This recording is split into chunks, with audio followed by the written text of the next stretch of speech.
Hey everyone, it's Alexi Uzas here from Exile Accelerator. In this video, I'm going to be speaking to you about outliers, universality, and confirmation bias. Now, before you get too freaked out and run away thinking, why is this guy talking about concepts on a YouTube channel that is dedicated to filmmaking? Well, I'm going to apply each of these concepts to filmmaking, film finance, and film distribution to give you a framework through which you can start making better decisions when it comes to financing and producing your own films.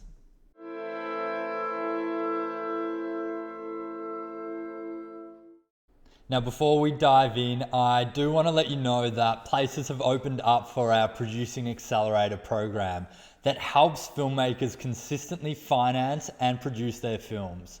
So if you want to learn more about that, you're going to want to stick around until the end of this video.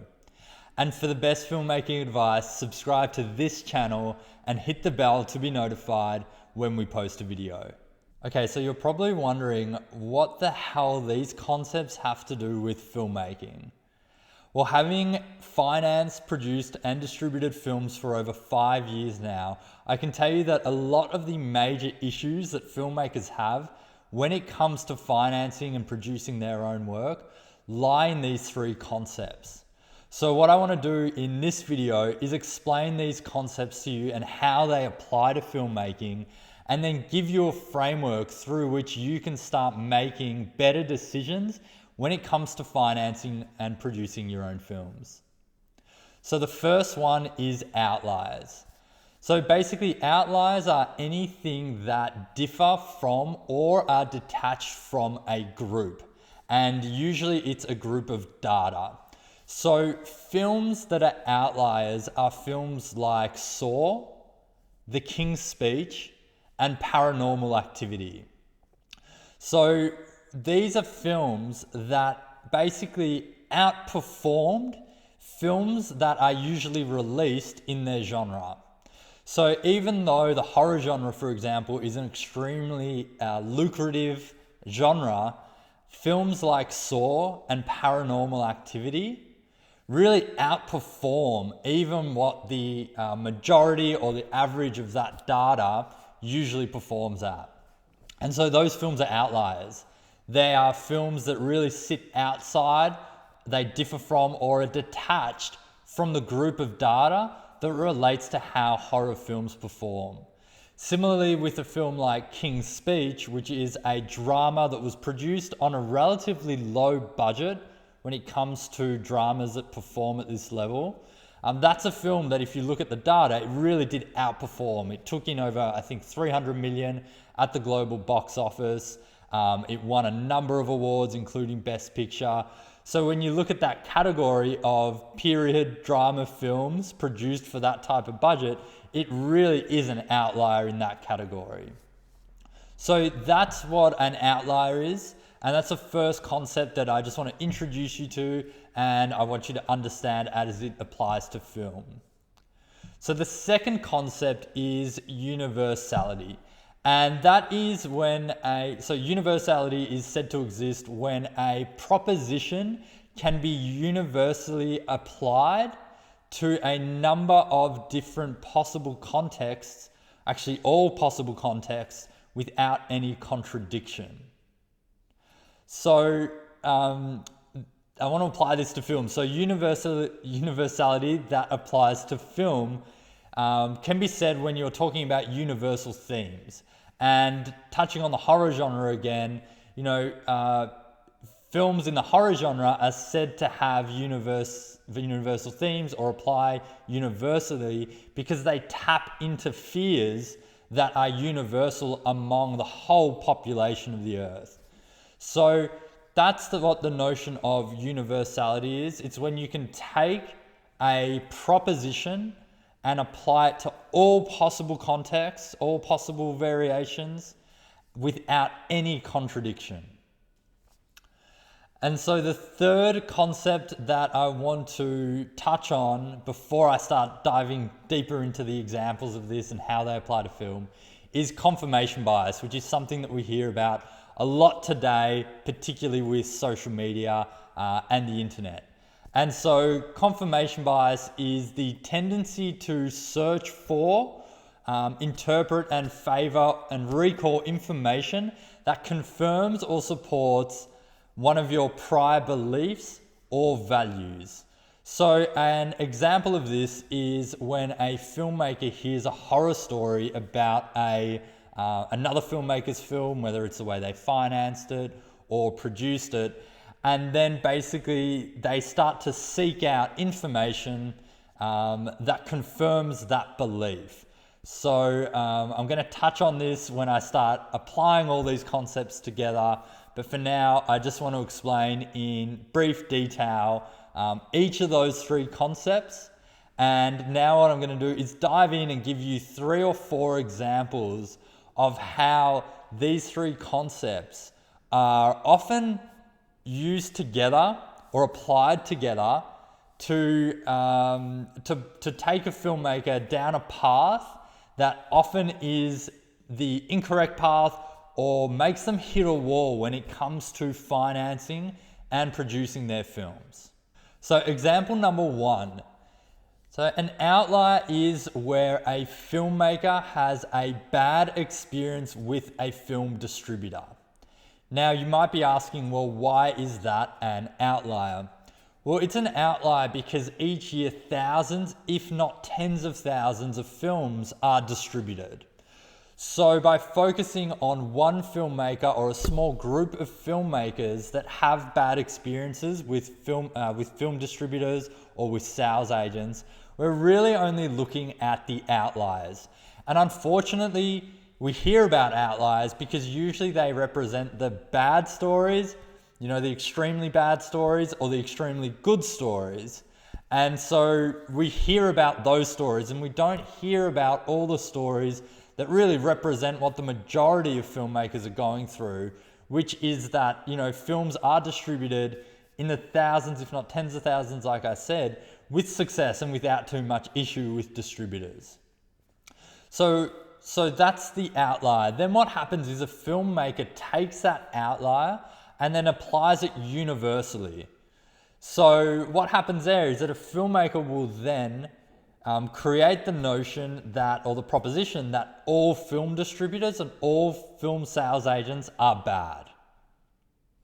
Now that's a problem because what's happening is that we're taking a proposition by an outlier. So we're using an outlier, we're then applying that as a proposition to all contexts without contradiction. But what we know is that actually there are examples, many examples that contradict that proposition.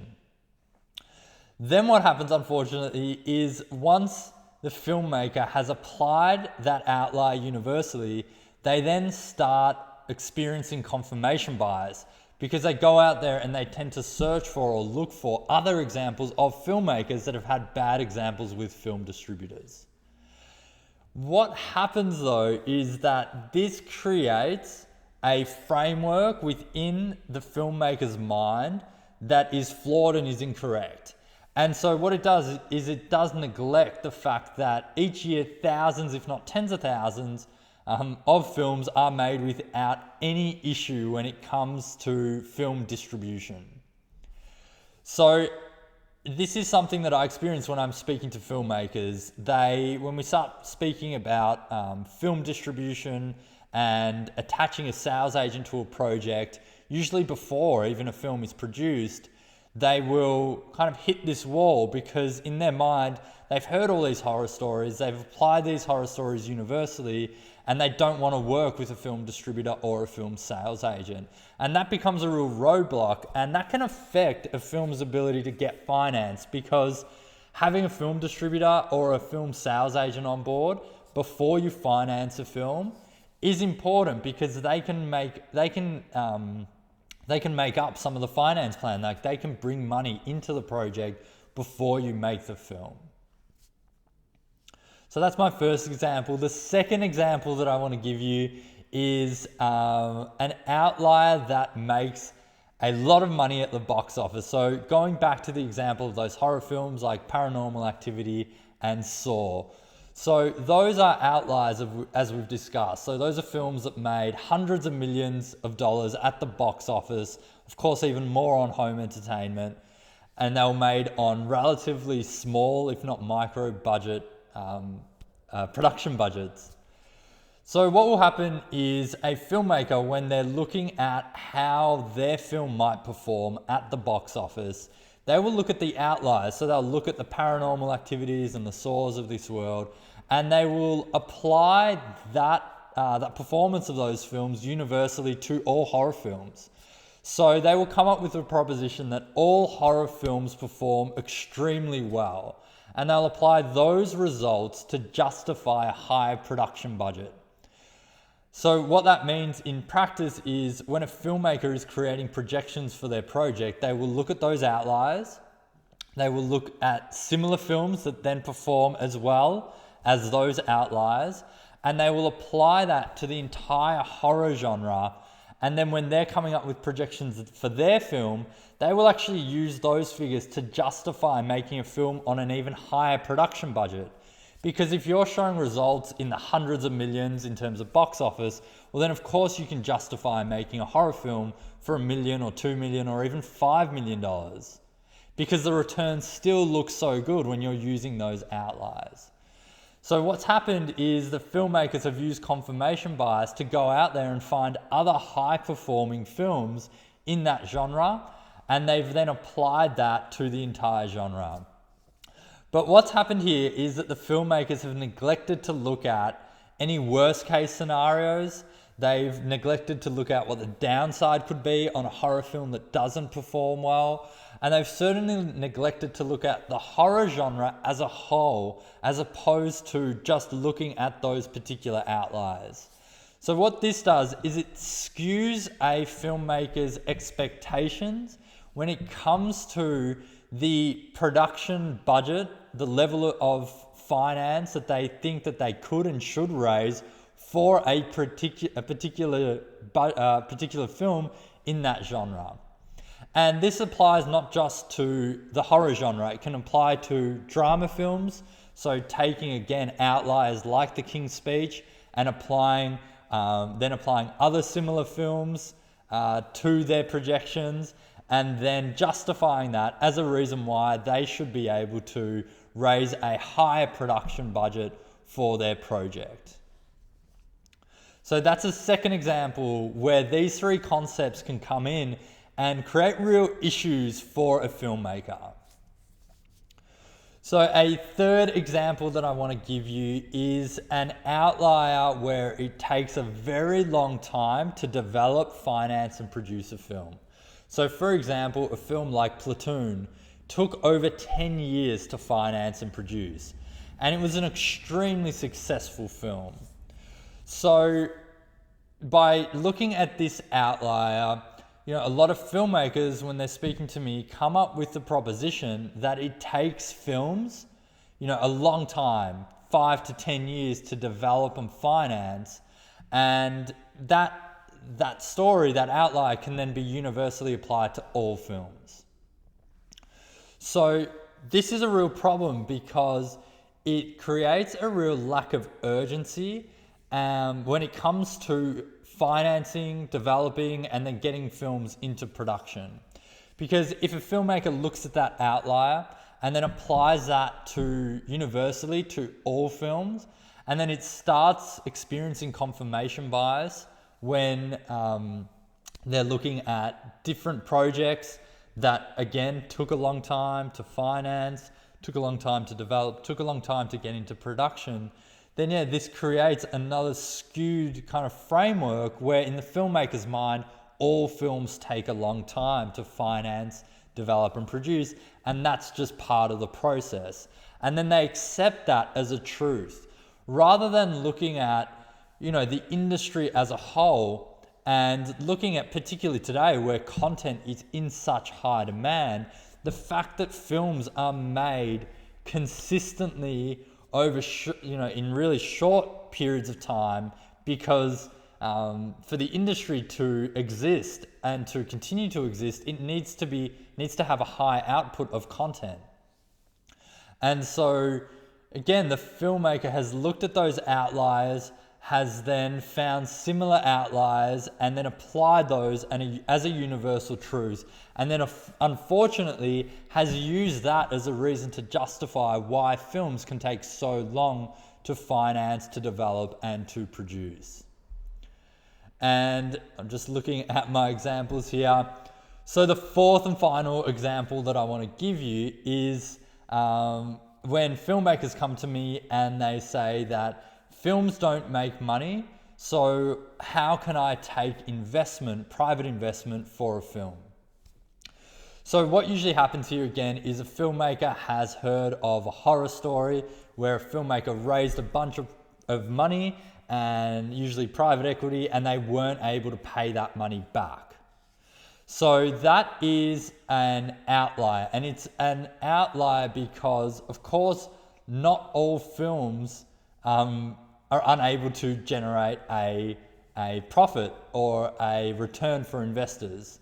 So it's taking that outlier and creating a proposition that all films or no films make a profit. And a lot of filmmakers say this to me. They really believe that no films make a profit. But that's a real issue because, the only way for the industry to exist and to thrive is for films to generate a return and to make money and to pay back investors or studios. So by taking that outlier and applying it universally, the filmmaker then creates a framework where they believe that films just don't make money. And so this again creates a confirmation bias where filmmakers are then only looking at films that lose money, and then they get stuck and they hit a wall when it comes to raising finance, and they don't take any action because they believe that films don't or can't make money. And this again is a big issue because then if a filmmaker believes that films don't make money and that they can't generate a return, and they've applied that universally, then it creates an issue because they're then unable to take the first step when it comes to raising film finance. And of course, if you can't raise finance for your film, then you can't make the film. So it is a real trap to take these horror stories that you hear in the film industry and then apply them universally as if they cannot be contradicted. So now that I've given you some examples, what I want to do is give you a framework through which you can start thinking about the stories that you hear or the examples that you see in the film industry, and create a framework through which you can apply these concepts in a more correct way, so that you then aren't getting stuck as a filmmaker, not taking any action because of these ideas and these frameworks that you've then created in your own mind. So the first is that if you hear a horror story, or if you're looking at an example from the film industry, you need to think, does the story I'm hearing represent the majority of the data? So you really want to look at, is this story or is this example an outlier? That's what you're trying to work out first. Because if it's an outlier, then you need to realize that it's not going to represent the majority of the data, and then it's probably not the best thing to start using in a universal way. So the second thing is, when it comes to universality, you want to ask, can this proposition be applied in all possible contexts without contradiction? Because if it can't, then you really shouldn't go any further. So if your proposition can be contradicted, then you don't want to go any further with that proposition, because it's likely just going to create a situation where you're going forward with a universal proposition that is actually incorrect. And then the last thing that you want to think about is, am I experiencing confirmation bias? So you want to go back and look at all the data, all the research, everything that you've been looking at over a period of time, and asking yourself, well, am I actually just confirming a belief or a proposition that I've already come up with myself? And if you're doing that, then you want to start looking at You want to start looking at data or examples that doesn't just confirm that bias, it goes against that bias, so that you can get a greater picture of the whole. And so I'm getting to the end of these concepts and these examples, and you might be thinking that, wow, these are like these dry concepts or like philosophical ideas. But really, you know, when filmmakers come to me and they have these roadblocks, they have these ideas about how the film industry works, or how film finance works, or how film production works, I can tell you that a lot of it really does come back to one of these three or all of these three core concepts. And once explained to a filmmaker, they can see that actually that framework through which they've been operating in, and sometimes for months or years, is flawed. And so I hope that by explaining these concepts to you, it can help you start looking at some of the information or misinformation that you hear in the film industry, particularly when it comes to film finance, film distribution, and film production. Okay, so that's it for this video. If you liked the video, hit the like button and let me know what you thought in the comments. At the same time, if you didn't like the video, would love to hear why. This is a YouTube channel where I want to give you the best filmmaking advice possible. So the more feedback that I get from you guys out there, the more that I can tailor the information and the knowledge that I'm hopefully imparting onto you. Don't forget to subscribe to the YouTube channel as well, so that you can be notified when we post a video. And if you're interested in joining our Producing Accelerator program that helps filmmakers consistently finance and produce their films, then head to the link in the description and you can set up a time to speak to either me or a member of my team. And we'll be chatting to you about where you're at with your project, where you want to get to, and if the Producing Accelerator is the right fit for you. And check out these videos next on how to up your filmmaking game.